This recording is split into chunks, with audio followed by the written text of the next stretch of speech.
Et bonjour à tous, j'espère que vous allez bien. Aujourd'hui dans ce podcast, je vais parler des éléments et de leur rapport avec l'alchimie pour pouvoir vous permettre de réussir vos expériences. Il y a 5 éléments. Il y a la terre, l'eau, le feu, l'air et la foudre. Ces 4 éléments vont être utiles pour la compréhension des étapes que vous allez devoir utiliser et franchir pour pouvoir réussir à atteindre vos objectifs d'état modifié de conscience. La première étape, c'est celle de la terre, c'est l'élément le plus lourd.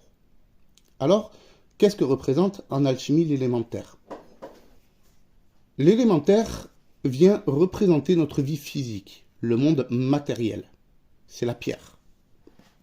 L'élémentaire va nous permettre d'assimiler de l'information en journée, de pouvoir la traiter en journée et de faire un travail sur nous-mêmes en journée.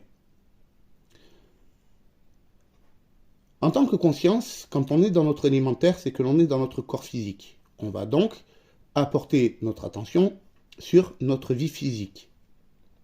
On va devoir régler des problèmes que l'on a en journée, par exemple.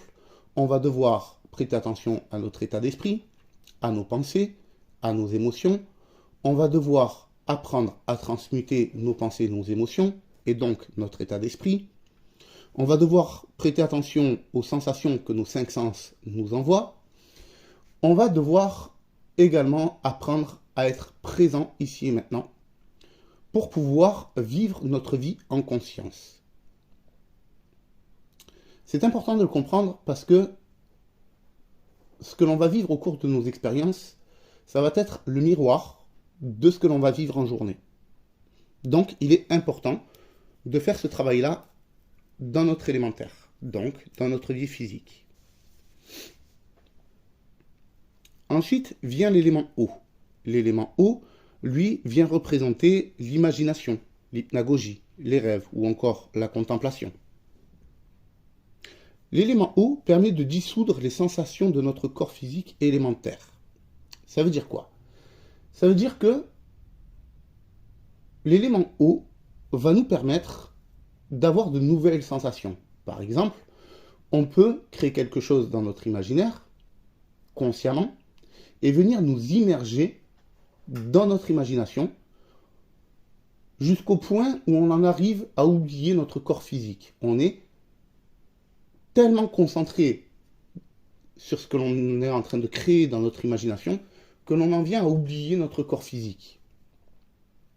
On peut donc, à ce moment-là, suivant l'intensité avec laquelle on va concentrer notre conscience sur nos rêves, nos hypnagogies ou notre imagination, on va pouvoir capter les sensations que l'on pourrait avoir si on était vraiment en train d'exister dans cette scène. Et par définition, oublier, ignorer les sensations que le corps physique nous envoie. À partir de ce moment-là, on commence à parler de maîtriser un autre état de conscience. Parce que on va commencer à maîtriser notre présence dans une dimension que l'on aura créée.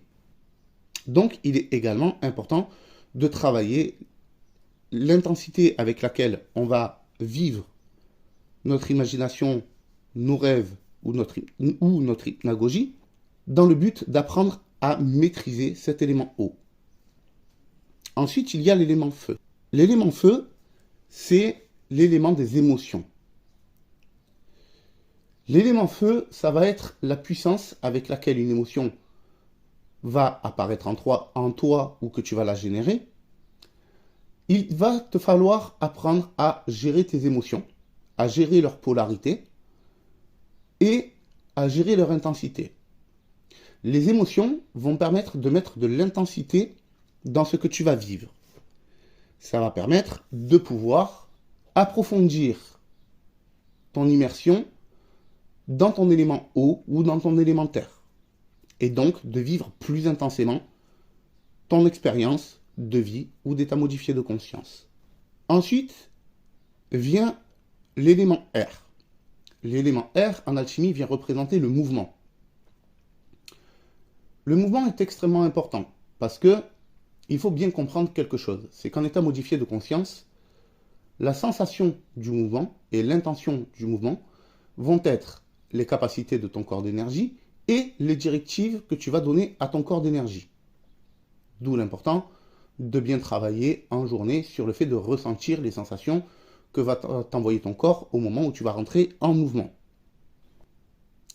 Donc cet élément R va permettre de pouvoir déclencher le processus ressenti comme étant la désynchronisation de ton corps d'énergie d'avec ton corps physique, et donc de pouvoir manifester un mouvement lorsque ton corps physique sera endormi. Ensuite, il y a l'élément foudre. L'élément foudre, c'est la contrepartie divine. C'est le corps d'énergie, celui que l'on ressent quand on est en état modifié de conscience. L'élément foudre, ça représente la puissance. Ça représente quelque chose d'instantané. Ça représente un éclair. Ça représente quelque chose de soudain. L'élément foudre, lui, représente vraiment la maîtrise parfaite des 4 autres éléments. Donc, celui-ci ne se maîtrise pas vraiment. L'élément foudre, lui, on va dire plutôt qu'il va se déclencher en conséquence de ta maîtrise des autres éléments. Toujours dans le but d'aider au maximum, sachez que j'ai créé un groupe libre. Donc, vous pouvez y avoir accès gratuitement. Vous avez le lien en description sous les podcasts ou les vidéos. Et vous pouvez y accéder en un clic. Ce groupe est sur Telegram. La seule obligation qu'il y a, c'est une présentation audio en 24 heures. Parce que si vous venez, c'est pour travailler. C'est pour apprendre. C'est pour étudier. C'est pour échanger, etc. Alors, si vous rentrez sur le groupe, c'est pas forcément parce que vous avez envie d'un groupe, mais aussi parce que vous avez peut-être besoin d'un coaching privé, que je viens de vous filer un petit coup de main pour vous aider dans vos pratiques. À ce moment-là, sachez que je pourrai offrir des heures de coaching gratuit selon les disponibilités de mon planning et vos disponibilités. Voilà. Mais je ferai des podcasts étudiés à ce sujet-là. Donc voilà, j'espère que déjà ce podcast va pouvoir commencer à vous aider. Comme d'habitude, j'espère que vous allez atteindre votre but rapidement. Et je vous dis à bientôt pour le prochain épisode. En attendant, gardez les pieds sur terre.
Purchase your tracks today.